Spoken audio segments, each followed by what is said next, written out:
listening to the Zero to Travel podcast, where we explore exciting travel-based work, lifestyle, and business opportunities, helping you to achieve your wildest travel dreams. And now your host, world wanderer and travel junkie, Jason Moore. Since moving to Norway in late 2015, I've found myself missing the things I love about my home country of the United States in many ways. The warm, friendly people, both strangers and friends, the diversity of culture and food, and the best of the American spirit, the sense of adventure and openness and possibility, and how we embrace our freedoms with passion. But as I got further entrenched into Norwegian society, and with the benefits of both time and distance, I have slowly discovered that there were many things I have not missed about the USA. Things that changed my overall quality of life, stress level, and anxiety for the better. Let me preface this by saying that I love America. I am incredibly grateful to have been born there, and I wouldn't trade that for the world. America has given me every opportunity I've had to travel and to live a life that I love. The reason why I'm sharing this story I'm about to share and today's interview is because of my love for America and all of the people there. Because as the richest country in the world, I think we can do a whole hell of a lot better than we are doing. There's a lot going on right now, as you know. I'm not going to get into all that, but we're going to focus on one specific thing today, and that's the idea that we can actually gain more freedom by taking care of each other and taking better care of each other. I remember a moment here in Norway when things shifted for me. My wife was 5 months pregnant, and we were at the doctor's together. This was my first appointment with her because I was out of the country for 4 months because of my visa situation. Anyway, we saw the doctor, and then we started to leave, and I said, "Wait, honey, don't we have to pay for anything or check out or something?" No, she said, everything to do with the pregnancy is totally free. It's covered by our national health insurance scheme. Now, I knew this already. In fact, it's one of the main reasons we decided to settle in Norway, but actually being here and experiencing it and not having to worry about the medical bills and if my insurance would cover this and co-pays and blah, blah, blah, that was just a huge load off of a soon-to-be parent. I can't explain to you how much of a difference it makes not having to pay for my own health insurance or worry if something happens that I'll lose everything. Not having to depend on some for-profit insurance company to pay for my bills, not having to beg them to do it. There are many other benefits here in Norway. For example, after the birth, my wife got nearly 1 year of paid leave to raise our little one. The pay was based on her previous work salary, and I found that living without the stress and anxiety around health insurance BS has given me more freedom than I felt in the land of opportunity. As a location-independent entrepreneur, I feel like I can take bigger risks and not have to worry about losing everything, including my health or the health of my family and everything we have. As a traveler, I'm still free to roam, and as a new parent, I don't have to worry about the basic needs of my family being taken care of, so I don't have to compromise my travel goals because I, for example, need to keep a job or work insane hours just to keep my health insurance. And I know there are a lot of people out there that are in this situation. And living in a country that works to make sure the tax dollars you pay give you something back in terms of healthcare is liberating. And American individuals, family, friends, neighbors take care of each other. They are some of the most amazing and friendly people in the world. I know this through personal experience, having road tripped nonstop around the U.S. for over 10 years. And everywhere I go, everywhere I travel around the world, people always tell me how friendly Americans are, how kind they are. And we help each other out as individuals, but for some reason that baffles me.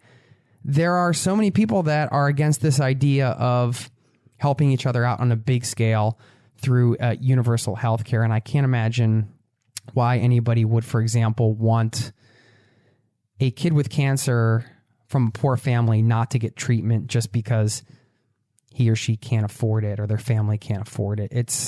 I don't know. There are a lot of issues, a lot of things going on right now in America. This is not a political podcast, so I'm not going to get into all that, even though it's hard not to because it affects all of us as travelers and as individuals and as world citizens. I think that's another thing that unites this community outside of the love for travel. When you roam around this planet and you experience different cultures and different places, you realize although the world is big, it is very small.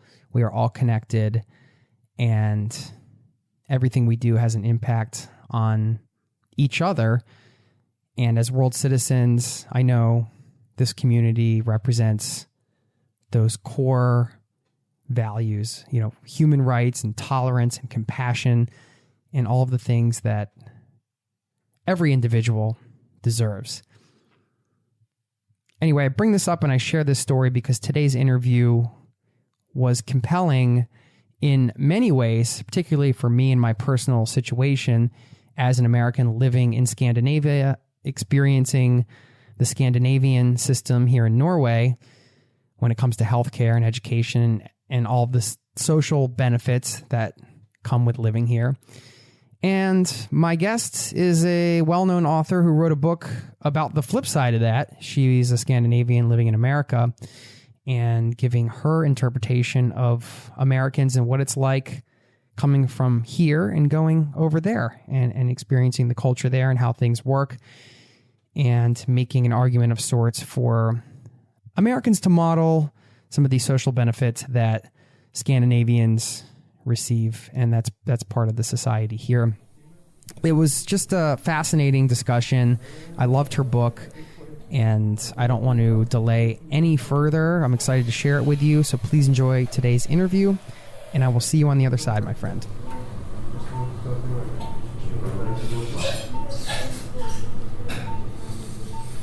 My guest today is the author of a book that I highly recommend. It's called The Nordic Theory of Everything, In Search of a Better Life.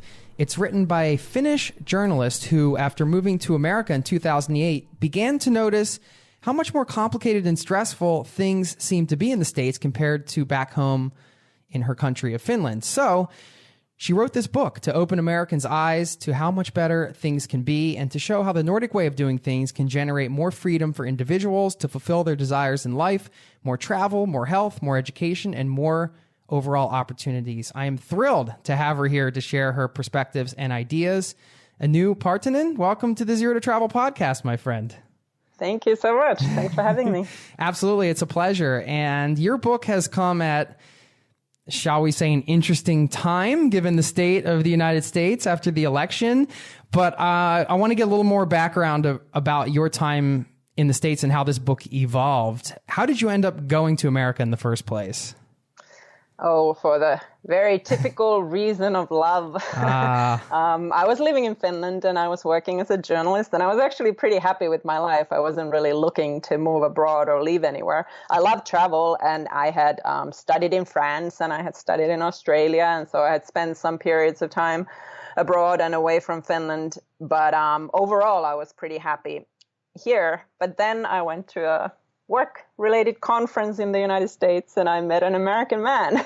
And after 2 years of long-distance dating, we decided that I will move to the United States. That's funny because we have a lot in common in that way, because I was based in the States and I was very happy with where I was, but started dating long distance. My wife here in Norway, who's now my wife, I sort of did the reverse thing, I guess, which makes this conversation interesting because I think it adds another layer, because I'm coming from the American perspective here in a Nordic country, and you've gone in reverse.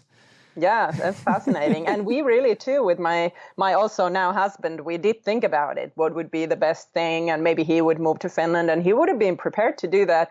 For us, it kind of came down to the fact that we're both journalists and we work with language.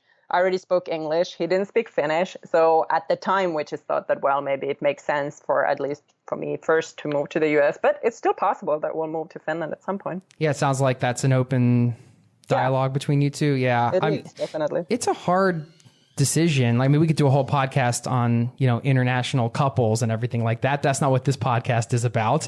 It can be difficult, and there are a lot of things to weigh. And I'm curious just about the book. Did it come more out of your love for America and wanting to make the country better after you'd spent time there? Or did it come more out of your love and pride for Finland and how you do things there? Oh, what an interesting question.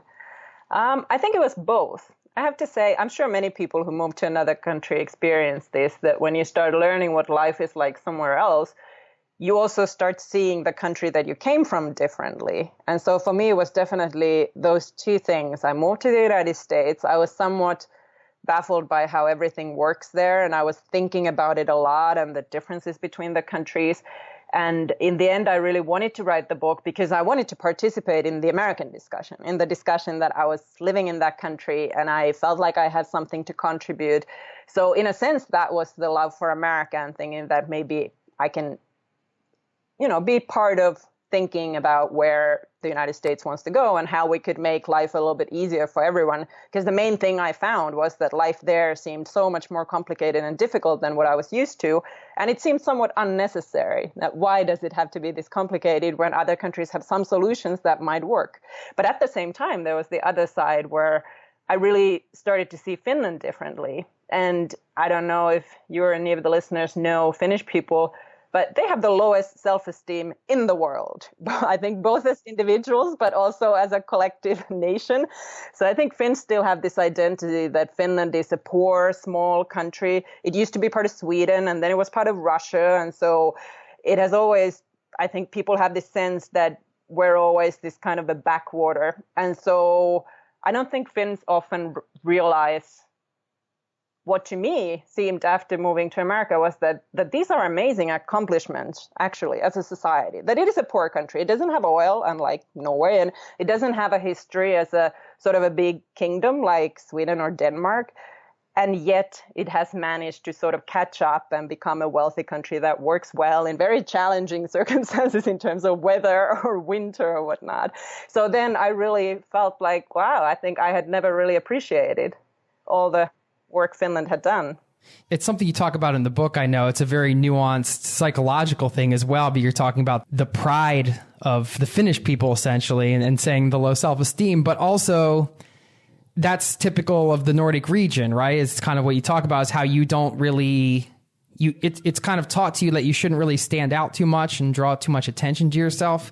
I've been trying to get my head around this as somebody living in Norway, and I've heard this from other people, other Norwegians that I've discussed this with as well.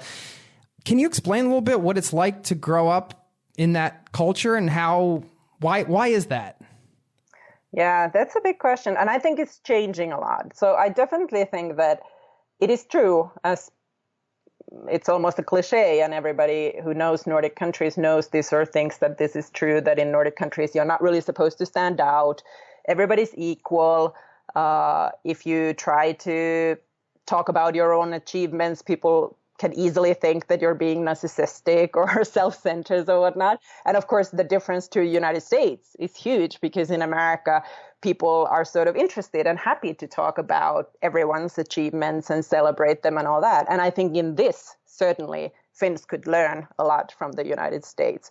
But I also think that it has changed when I now look at 20-something Finns.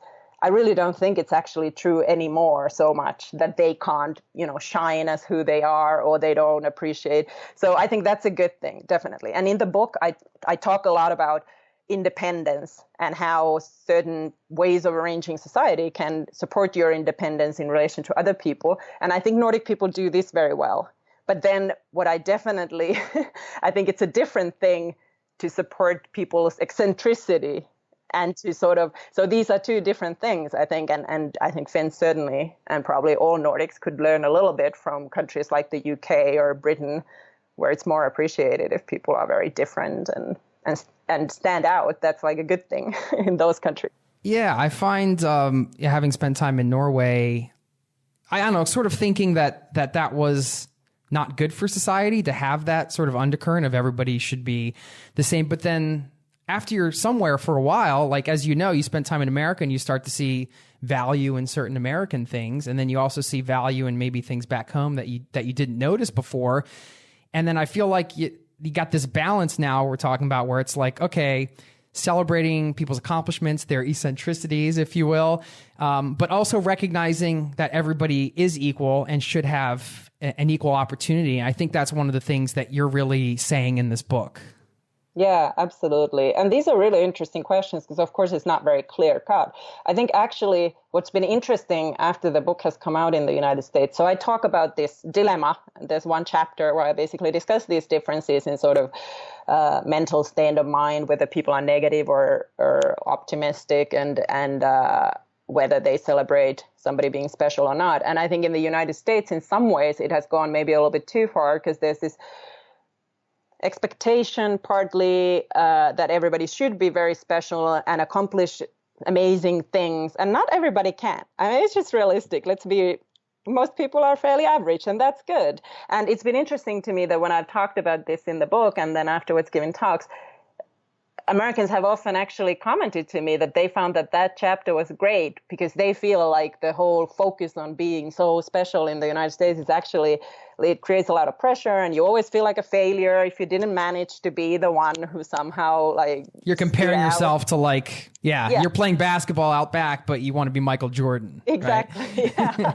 So it's a good thing to aspire to be, the best possible person you can be or have, or use your talents. But at the same time, it can go a little bit too far if you have to feel bad if you can't be, the best in the world in something.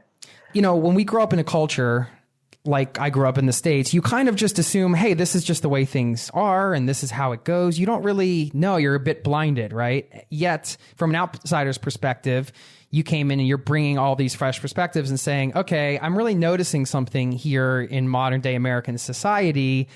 And people are really freaking stressed out, seems to be kind of like the conclusion. I'm just wondering, what were some of the aspects of your daily life that changed just by the simple fact that you were living in the States? What was good and what was bad? And how did it affect you emotionally and physically?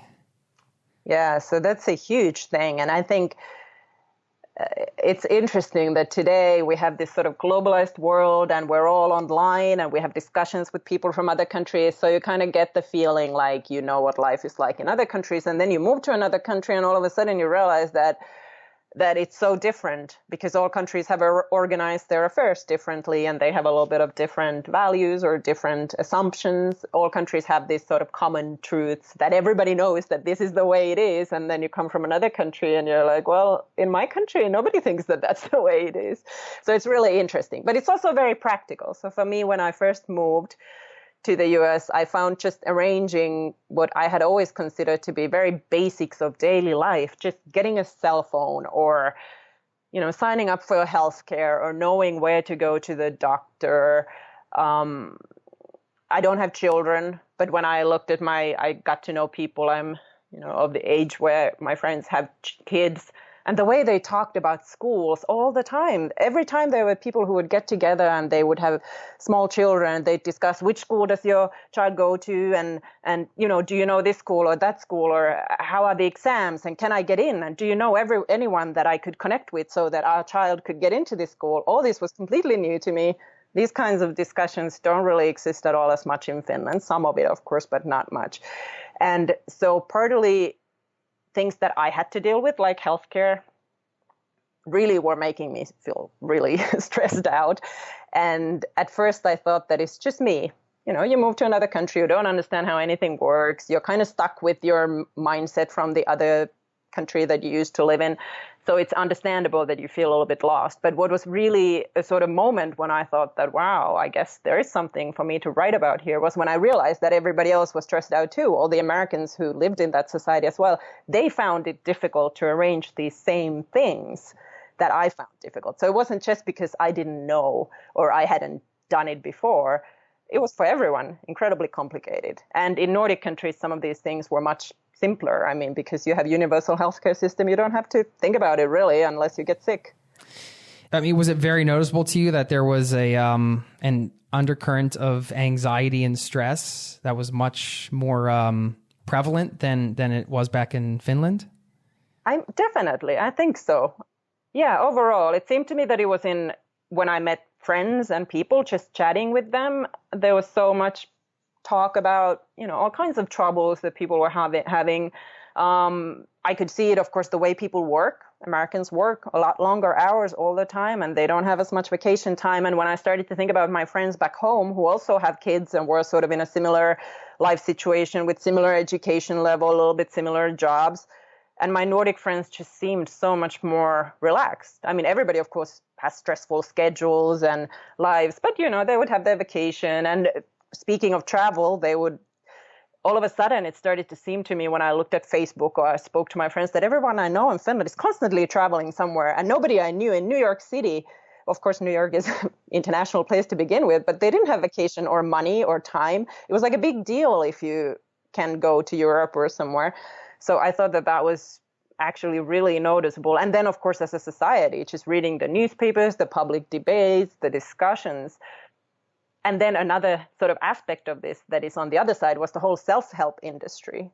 There were so many articles and books and things that tried to tell people how to manage this or that, or meditation, which in itself is a good thing. But it often seemed to me that I don't think Nordic people need that much to go and meditate because they're not so anxious all the time that they have to cure it by meditation.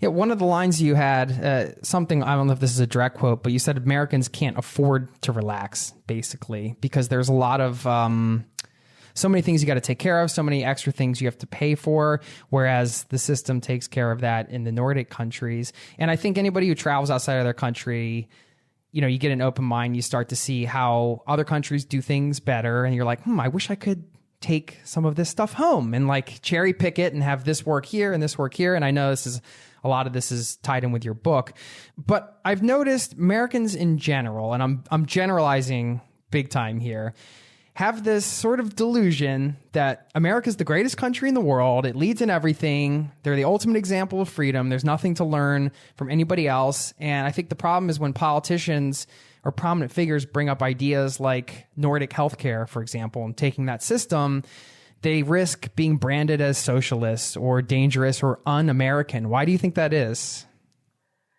Yeah, I think that's partly because the world has changed. And I think for all of us, it takes a little while to catch up, like that our ideas of how the world is or how our country is or what its place in the world is. It takes a while for us to realize where we are. And this also was interesting to me when I was working on the book, because I thought that Finnish people's self-esteem or view of Finland has not caught up with the fact that Finland is actually one of the wealthiest countries in the world today. If you look at it in terms of income per capita or the wealth of the country. I mean, it doesn't have huge oil wealth or anything, but still. And I think Finns still see themselves as a poor country. It's hard for them to understand that actually that's not really true anymore. And for the United States, I think for a long time, it's true that the US led the world in everything. American middle class was always the wealthiest, and there was more opportunity and more education. So for a long time, it was sort of true that the United States was actually, in a sense, greatest country in the world with most freedom. And maybe everybody hasn't kind of realized. I think now, actually, what we've seen in this election with the anger and the anxiety and people really voting for change, whether it's Bernie Sanders or Donald Trump, it seems to me that Americans actually have kind of realized that, oops, maybe things are not working as well as they should be here anymore. But then the socialism question is also interesting because to me, definitely, I was surprised when I moved to the US and realized that they do think that Nordic countries are socialist, and that's bad because, of course, in the Nordic countries, we don't really think of ourselves in those terms, or at least that our system is somehow bad. And that's one of the things I really wanted to do with the book, wanted to discuss the way Nordic countries arrange their societies. And I wanted to discuss them in terms of freedom and independence and equality of opportunity and also economy. The fact that a lot of international organizations that are interested in growth and economy and all the, like, not hippie stuff, and they think that these are actually good solutions or policies. And I think that doesn't really come up in American conversation, which is why I wasn't so happy with Bernie Sanders labeling himself a socialist. I mean, it seemed to work and people kind of liked it in America. And a lot of young people like proudly declared themselves socialist. But to me, it was like, well, this is kind of reinforcing the idea that we're in the Soviet Union era and socialism is still somehow a relevant discussion to either support or to oppose. And it just seemed old-fashioned to me. Yeah, he's more talking about socialism, like setting up social structure to support people, not like an extreme form of socialism or whatever. You mentioned the recent American election. I mean, how could we not have it in this conversation? A lot of it was driven by hate and isolationism, and you offer a Nordic theory of love, which I think we need more of right now. We need some more love, right? So we do. Can you explain your Nordic theory of love? Yeah, so this was one of the things when I moved to the US, and I was looking around and I was wondering why things are the way they are. And so one of the things I was observing was just people's relationships. So children and their parents and wives and husbands or people in a relationship. And to me, it sort of looked like, well, somehow American people seemed less independent in their relationships than in the Nordic countries. And pretty quickly, I realized that, well, why this is or why I was feeling like this was because in the US, so much of the practicalities of life are run by the family in a sense. So if a child wants to go to a university, then parents would probably have to pay, or that's the idea, that parents have saved for college education and they pay for it. Or when parents get elderly, it's expected that the children take over a lot of the coordinating care and taking care and maybe even paying for some of it. And for couples, if one of you wants to stay on parental leave, and if your employer doesn't offer parental leave, so then it turns out that only one of you works and brings home the pay and the other one takes care of children. So in many ways, it seemed to me that American society kind of, in a way, forces people into this fairly, what to me were old-fashioned relationships in which in family there's this sort of division of labor that might force some to sacrifice something for the other, or some people in the family have to be grateful to the other ones. And it all made it seem like people were less independent. And this was, of course, a little bit surprising for me to observe, because I was thinking, well, Americans are supposed to be like the freest of all. And, I had always seen you watch American movies and everybody's always packing their moving U-Haul trucks and they're like moving to another city and starting a new life from zero. But that's not really what I was seeing. It seemed that people's fate, American children's fate, was really tied to how much their family can help them or support them or do. And this, of course, seemed also the opposite of the American dream or the idea of equality of opportunity, that no matter what your background, you can make it on your own merits.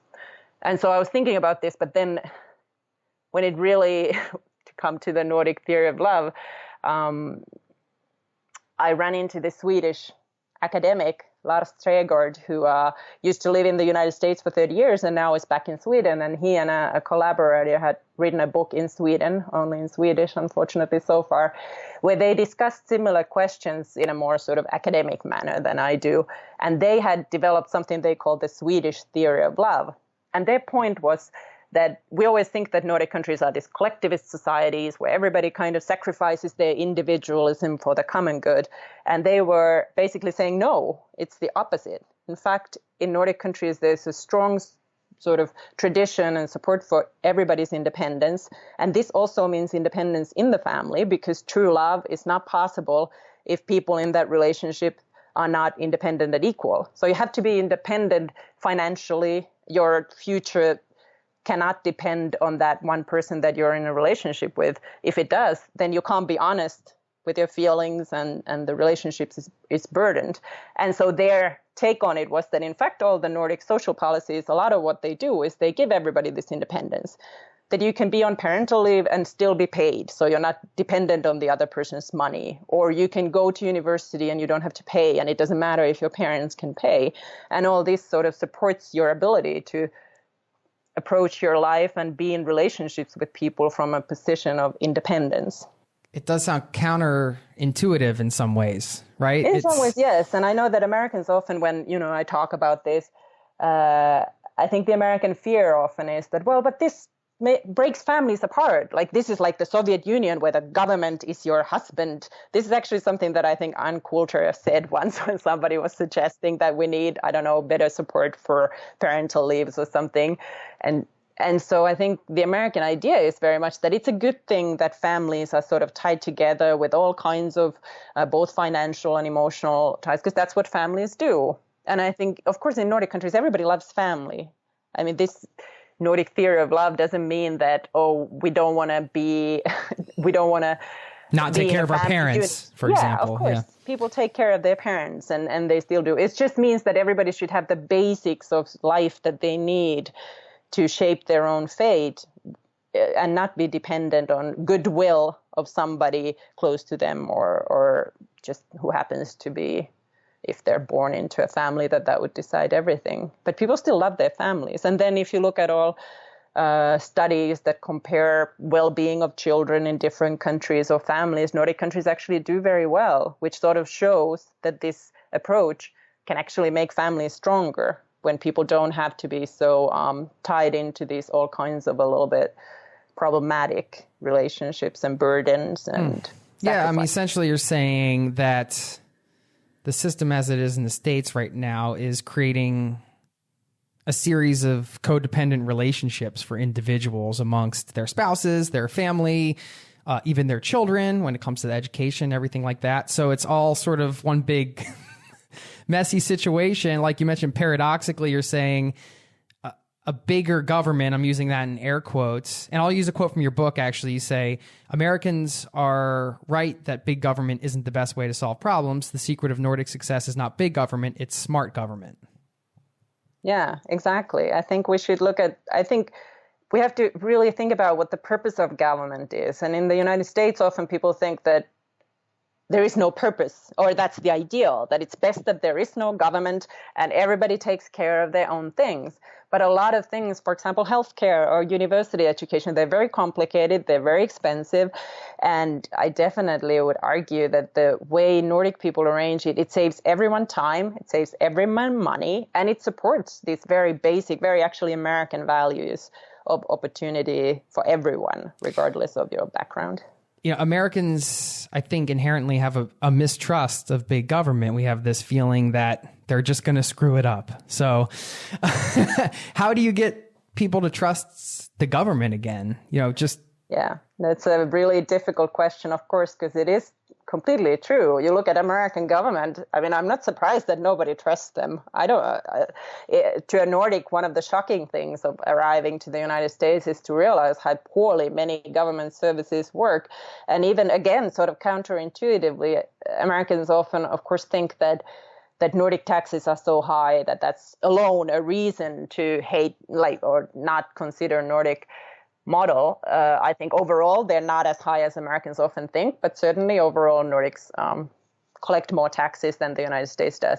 But it's shocking how difficult it is to deal with with IRS, the American tax office, compared to Finnish.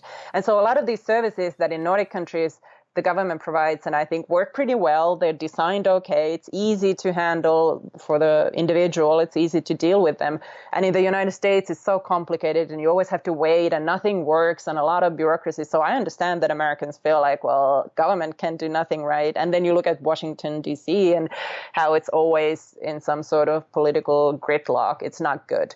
But I think my take on that, if you think about it in practical terms, what could be done, things could be done in the States, more local level, and a lot of things are done. And I think Americans overall seem more open to that. And maybe it's smart in the US if you want to change things that you think that, well, maybe we can start at the state level or even city level. Like big cities in the United States, of course, are doing a lot of things on their own, like San Francisco or New York. Yeah.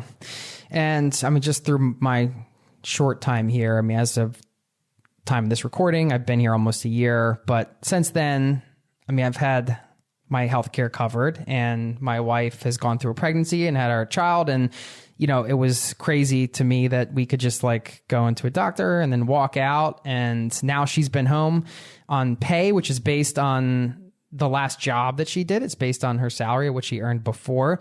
And all of this would not be possible in the States. And I can definitely say that I would be way more stressed out right now if I had all of these lingering things, because everybody just wants to take care of their family. And I feel like here you feel like you're getting something for your tax dollars, at least. Yeah, that's a big difference. Yeah. It's hard to say. I mean, you can hear me struggling because I'm not saying rah, rah, like go Norway and everything in America sucks. I'm just sharing my experience. And, like you with the book, I mean, that's one of the big reasons I wanted to bring you on, is because it's for the love of America. We want to let people know, hey, there are these options, and maybe they don't seem as dangerous as they do on the surface. And that's one of the things that you've done tremendously in this book, is just to go into the arguments as to why this is a good way of doing things. And one of the codependent relationships we didn't really talk about I find fascinating, is why a lot of people think that a for-profit like company system, say health insurance, for example, why they assume that for-profit companies are going to make decisions based on their interests. That seems like insane to me. Yeah, the healthcare is a really interesting question, because I think everybody in America pretty much agrees that it's a mess. Nobody is really happy with the system there is right now, and it's very complicated and expensive. America spends by vast amounts more on healthcare than any other country in the world. And then if you look at the quality of care, according to studies, it's not necessarily that much better. It can even be worse. So, but most of the time, I think the one driving question that drives it, Americans always want to choose their own doctor. And that often is the first thing they think about. And they think that if the government arranges things, then you cannot choose. And if private companies arrange it, then you can choose. And I'm all for, I think it's very important that people can choose their doctor. It's a really important relationship. Of course, you want it to be somebody that you feel that they listen to you and they're competent. But the irony is that right now, if you look at the way American system works, I mean, most people don't have a lot of choice. Their employer chooses the health insurance plan, so you don't really have a choice of saying which you can choose maybe between few plans, but there's less choices than there used to be. And then the insurance plan has networks of doctors, and then you have to choose from those doctors. And so it's actually very limited. And exactly as you're saying, I guess there's this idea that this is a rational system and private companies by, invisible hand will lead them to work to best interests of the customer. And that's the idea. But in reality, healthcare is so complicated that ordinary person just doesn't stand a chance in fighting against private companies that run insurance plans or hospitals or whatnot. It's not an equal balanced relationship where you can really negotiate. So I can see why people think that the competition will mean that the patient, aka customer, will be able to choose and it'll be in my best interests. But in practice, it just doesn't work that way. In a service like this, it's different from buying jeans. Sure, if you're buying jeans, you can that's a good thing for you. But in healthcare, it's not a good thing. Yeah, like you said, I mean, that was funny because you said customer, aka patient or whatever. Yeah. And it's like, yeah, that kind of gets lumped together, but although that may be the same individual, that's two totally different scenarios. We're talking about people's health, caring. I mean, what do we have besides like our lives? If we don't have our health, I mean, this is what we have here on earth. And once that goes, we're gone. So it's just crazy to me to think that there are people there that do think for-profit system is the right way to go. I just cannot get my head around that. Yeah, and it's curious. I mean, I can understand the idea behind it, but if they look at the American system where it is now, and actually, do they think it's working now? I'm not sure. Maybe then they think that it's not working, probably because there's Obamacare or something meddling. But there's a long history of Americans now trusting their healthcare to for-profit insurance companies, for-profit hospitals, and it's not working well for most people. Their job is to make money and take care of you. This is probably secondary in a lot of cases. I mean, I know maybe that's a charged statement, but you have to look at the big picture, and overall companies like of a certain size will make a decision based on what their profit margin is going to be. And so but it's interesting. I'm not sure if in Norway there's discussion, but I feel like in a lot of countries, this freedom to choose has become a big theme. And in Sweden, for example, in education as well, there's schools that are sort of called the free school, where people want to be able to choose. And as a principle, it's a good principle, but you just have to be very careful to figure out how to implement it. And again, private companies in an area like education too, it can be problematic because their interests are a little bit different from maybe their customers, aka students' interests. Yeah. And I mean, going back to your point on the Nordic theory of love and having more individualism, more freedom, more independence, and that includes travel, I can speak from experience that having the insurance covered is just such a weight off your shoulders that it takes a lot of stress out of your everyday life. And I mean, think about how much of a difference that makes collectively as a society. You know, if everybody just knows on the most basic level that, you know, their tax dollars are going towards taking care of their family and that they will be taken care of, at least their health will be, what a huge weight off of people. You know, I mean, that changes the entire dynamic of a society. I don't know how we get there in America, but I would like to see what America would be like under that system. I would like to see how it would change as a society.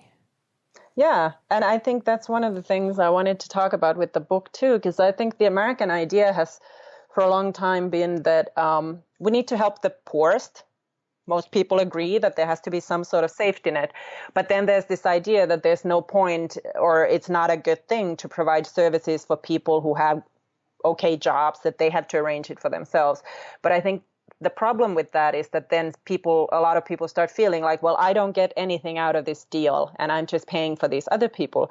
Whereas in Nordic countries, if you have a service that's for everyone, healthcare, everybody feels like they benefit, they get out of this. My tax dollars are going for me. That's also one of the things I often talk about with Americans, that the idea of the Nordic model is not that I'm paying these taxes because I want to be a good person and pay for my neighbor. I mean, that's part of it. I want to live in a society where everybody has healthcare, but I'm paying for my own healthcare. And then that, of course, like you're saying, means that I know that my tax dollars are going to where it's taking care of my family, and then I'm happier to pay for it.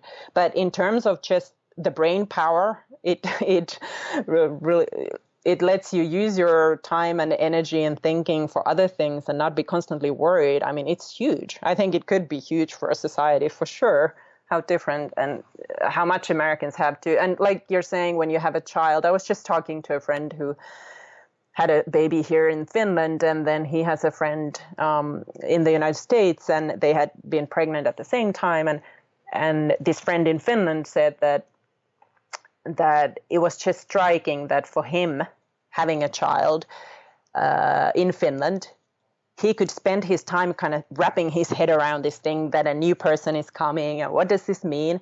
But his American friend was wrapping her head around, how am I going to pay for this? What is my health insurance covering? Who's my doctor? When I'm going to give birth? How much is it going to cost? What about daycare? What about parental leave? So all of a sudden you have to just think about these frantically important but very practical questions, whereas in a Nordic country, at least, you kind of have the freedom to try to contemplate the actual emotional change and all that. Yeah. I mean, and what's more important really than raising a child that's, you know, gets an education and making them into a good human being as part of society. And I mean, as it relates to education, I wanted to read one quote from your book. You said, imagine then what it's like to be a Nordic parent. You can simply focus on raising a human being in an age-appropriate way at every stage without ever once feeling guilty that you're not saving enough money, you're not making enough money to secure them the college education they'll need to avoid ending up in the gutter.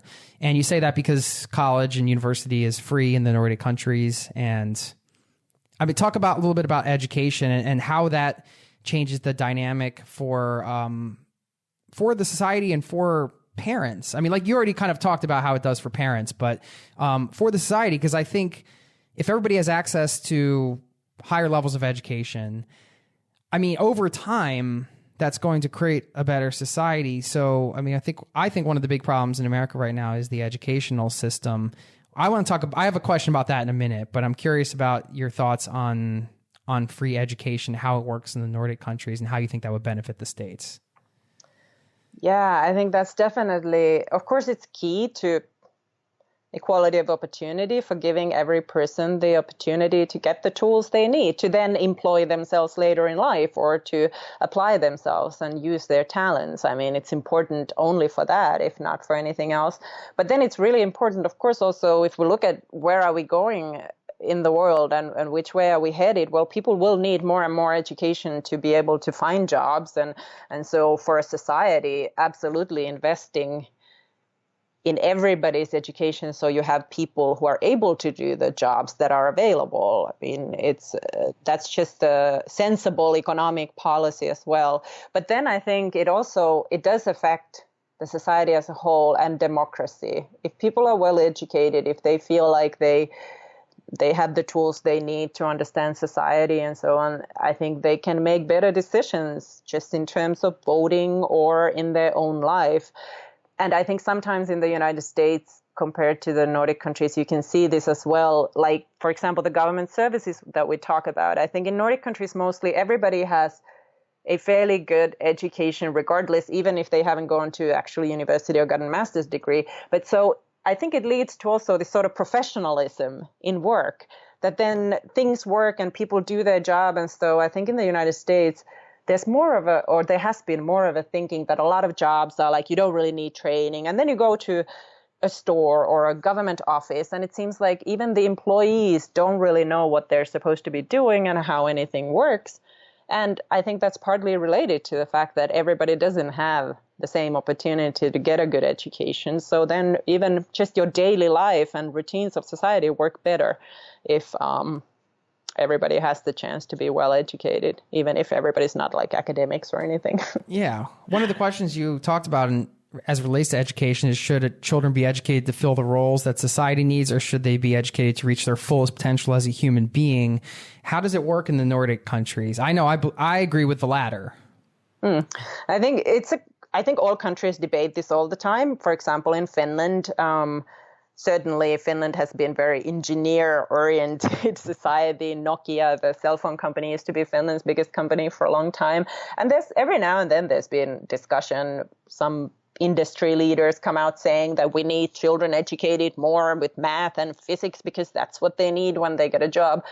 I think it's sensible to think about that, of course, that what do we need? But if you think about basic education in Nordic countries compared to American schools, for example, in public education, Nordic countries, certainly in Finland, which I know best, of course, very much emphasizes that there's arts and there's crafts and there's cooking. Like all children, they have a kitchen in the school, and it's part of the curricula that all children have to learn how to cook. And I think that's fantastic, and it's sensible, and it helps kids learn other things than just studying books and math and all that. In the US lately, partly because of cuts, that public schools just don't have enough money, but also because there's been such a strong focus that we have to just teach them to the test, certain exams that have to be taken, and schools' fate is dependent on that. And then also to the needs of what kind of job we might offer them.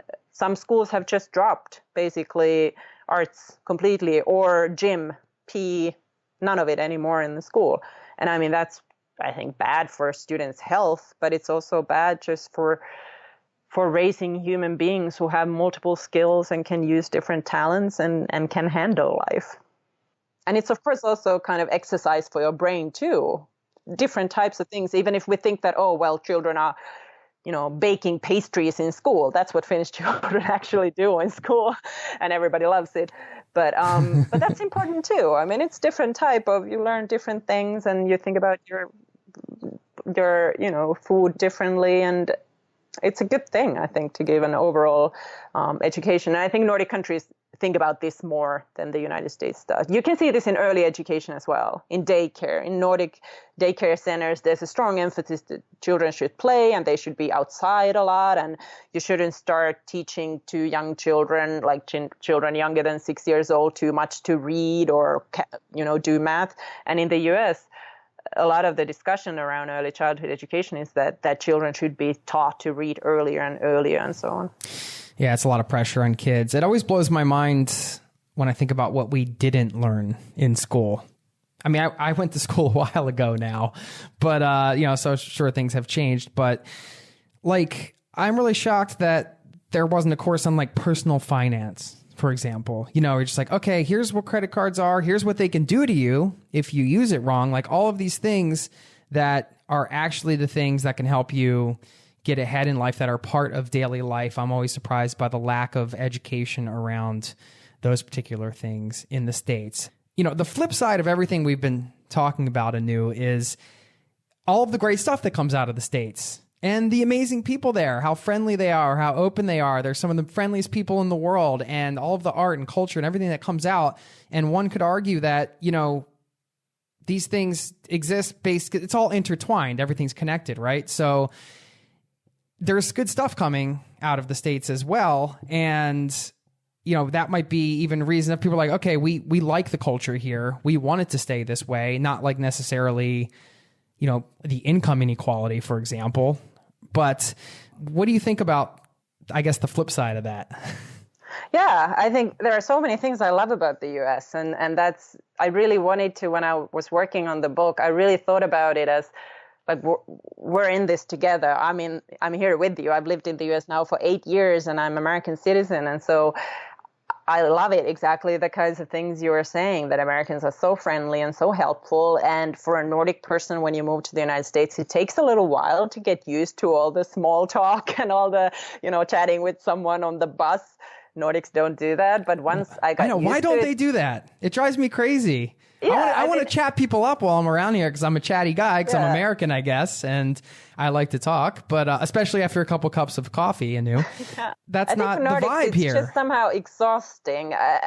It's just, I think, matter of getting used to it or habit. I used to find it genuinely kind of exhausting. It was like, if I'm sitting on the bus, I just want to look out the window and think about my own thoughts. And it seemed like it was, you know, work for me to start discussing with someone that I don't know and try to think about something to say. Now that I've been in the US, it doesn't seem like work to me anymore. It's nice. It's we have a friendly conversation. Sometimes I learn something interesting about somebody else's life, and I really enjoy it.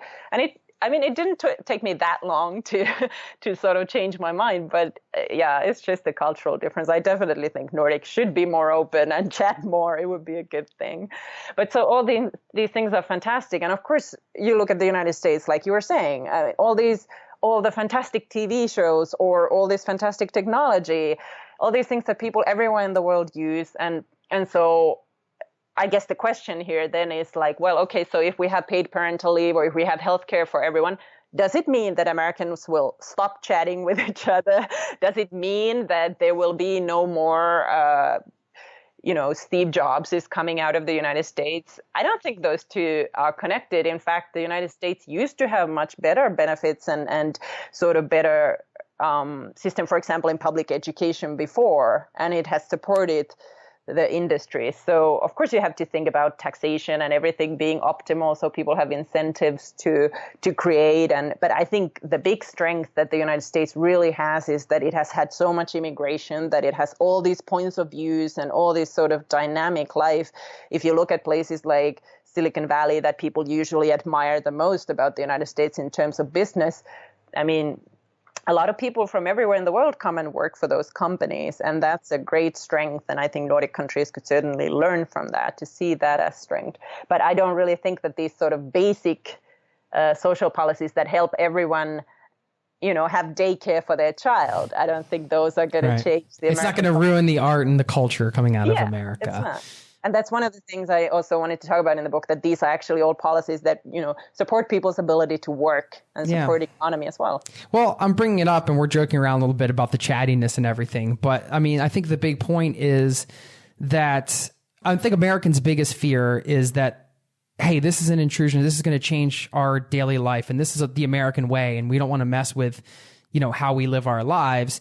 And a lot of the ideas you present in this book aren't going to affect that, I don't believe. I mean, I think, like we're saying, we're on the same page where it's only going to make it better. It's not a threat to the American way of life, basically. Yeah, I think it's perceived as that. I mean, it's a big gap to jump.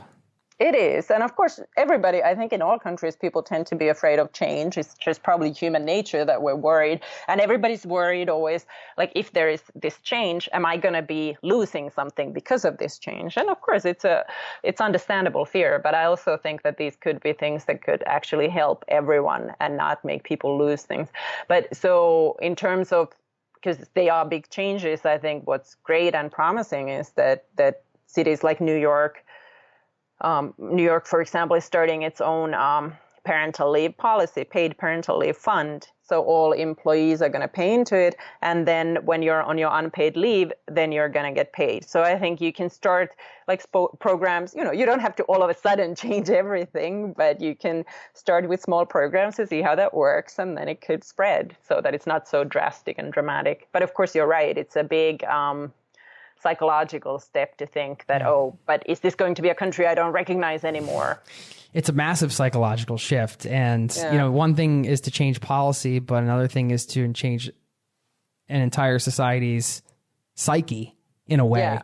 And what's interesting, though, I also just quickly want to say, because Americans often think that, well, it's never been the American way to trust the government or to have these things. So it's not American. But actually, there's, for example, this interesting book called American Amnesia that is written by two American professors, where they look back and say that actually up until Nixon, basically Americans actually believed that government should be used to help people and provide services. And there were basic income experiments done under Nixon's presidency.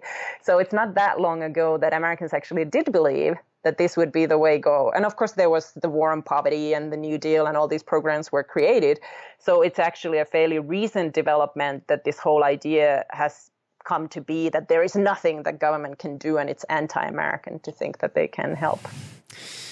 If you're interested in what we're talking about today, the Nordic Theory of Everything, In Search of a Better Life, you got to pick it up. She covers everything. It's an awesome book, extremely well written, and I couldn't put it down. It was really great stuff. I had a couple last questions for you, Anu. First of all, I think one of the problems is a lot of Americans feel powerless against an entire system and government to make changes. And if some of this resonates, if some of your ideas resonate with people, what specifically can an individual do to help change the system? Because I feel like now that your book's out there, I don't know, I'm getting the vibe from you like maybe this is turning more into, this could spark some discussions that could create some real change. I'm curious what you think, how people as individuals can get involved in that process. Yeah, that's a hard question. And people often ask me that because I think there are a lot of people in America who would like to see these kinds of changes. And with Bernie Sanders, of course, we saw that there was a real movement there.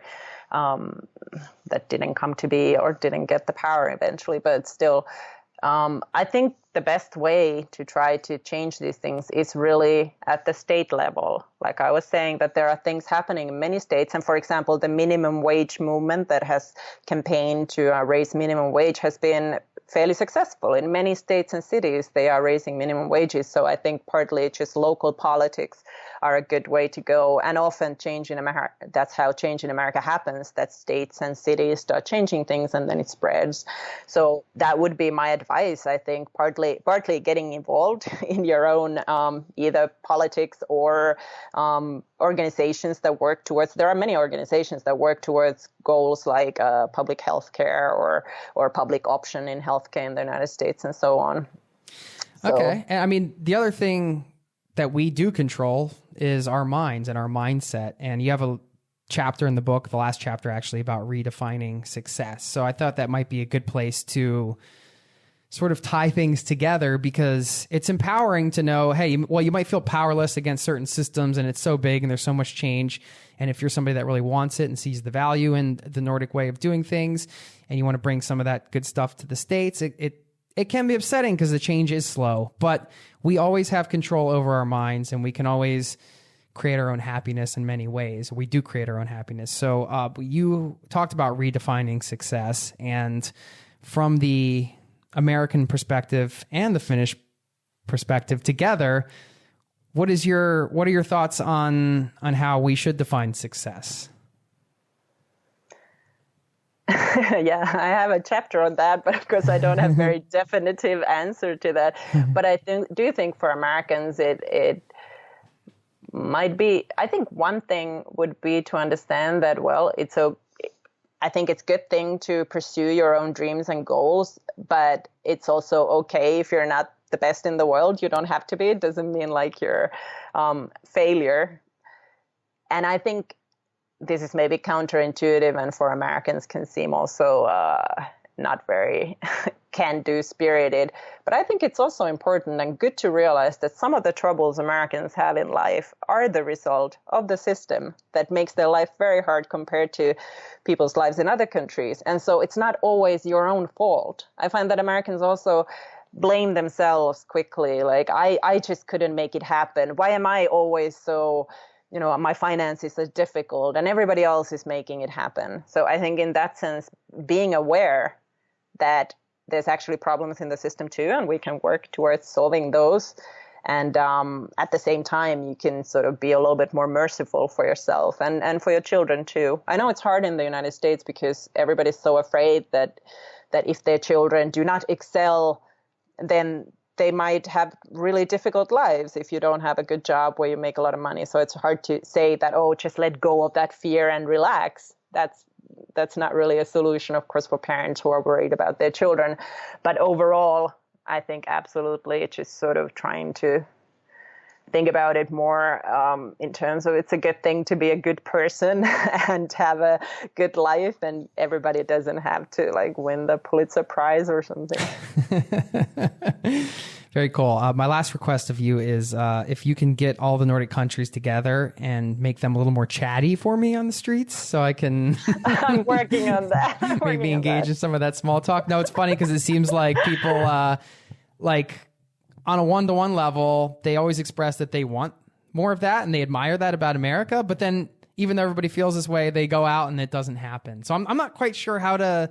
I'm willing to do my part. You just have to keep talking to them and maybe they'll get better at it. I mean, for me, all I can say is that moving to the United States, practice makes perfect. I just had to get used to it and then I started enjoying it. So I don't know how we're going to get all Nordics to change. Get them on board. Well, it's funny. I don't know if you experience this, but I get a lot of leeway because they know I'm American, especially if I come out and speak English. I'm learning Norwegian now, but once they realize I'm an American, then I kind of get a free pass, which is sort of fun because then the rules don't apply to me. Do you find it's the same in the States for you? Good question. Maybe not so much. Maybe Americans are so used to that there are people from all kinds of backgrounds, so they don't give you that much slack because of that. Well, where do you want people to go to find you? You mean find the book? Oh, you can just go online. So I have a website. My name is maybe a little bit difficult, but anupartanen.com. But if you just Google the Nordic Theory of Everything, I think my website should come up and the book comes up. So yeah, absolutely. If people are interested, they should check it out. Yeah, definitely check it out. Again, I highly recommend it. And congratulations on the book. Thanks for putting down all these wonderful ideas in one spot. Definitely gets you thinking in a different way. And I hope you enjoyed the perspectives that Anu shared today. And thank you for taking the time to come on and share them. Thank you for having me. It's great. Let me know if you come through Norway. Yeah, I will. Have a nice day. You too.